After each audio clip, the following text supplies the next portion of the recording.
कजरी को आखिरकार घर से बाहर धक्का देकर निकाल दिया गया। औरतें उसे कोसती रहीं, अपशगुनी, नई दुल्हन पर बुरी नजर डालती है। वो कुछ नहीं बोली, बस जाते जाते एक बार पलटी। उसकी आंखों में वही धीमी रहस्यमयी मुस्कान थी।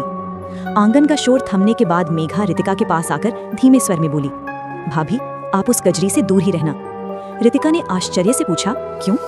मेघा ने चारों ओर देखा, फिर फुसफुसाई, आपसे पहले भी एक दुल्हन आई थी हमारे गांव में, रीमा। कजरी उससे भी ऐसे ही मिली थी, वही फटे कपड़े, वही मीठी बातें और वही काले जामुन। रीमा ने वो जामुन खा लिए। रितिका चुप रही। फिर अमावस की रात कजरी की आवाज कांप गई। हमें उसका शरीर जंगल के किनारे मिला, पर वो शरीर बूढ़ा था, जैसे एक ही रात में उसकी उम्र कई साल बढ़ गई हो। गांव वाले कहते हैं कजरी ने उस पर काला जादू किया था। रीमा उसके सम्मोहन में घर से निकली और जंगल में डाकिनी ने उसका खून और उसकी सुंदरता खा ली। रितिका के हाथों की मेहंदी अब भी गहरी थी। अमावस दूर नहीं थी।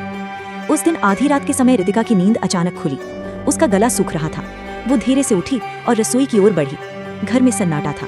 तभी पास की खिड़की से एक धीमी खिंची हुई आवाज आई, ओ दुल्हन।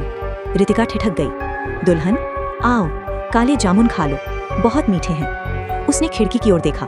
आधी काली रात के बीच एक चेहरा उभरा, वही फटे कपड़े, वही असामान्य सुंदरता, वही चमकती आंखें। कजरी। उसके हाथ में फिर वही काले जामुन थे। बस एक खा लो। आवाज जैसे सीधे रितिका के मन में उतर रही थी। रितिका की आंखें बोझिल होने लगी। कदम अपने आप खिड़की की ओर बढ़ने लगे। उसका हाथ कुंडी की ओर उठ गया।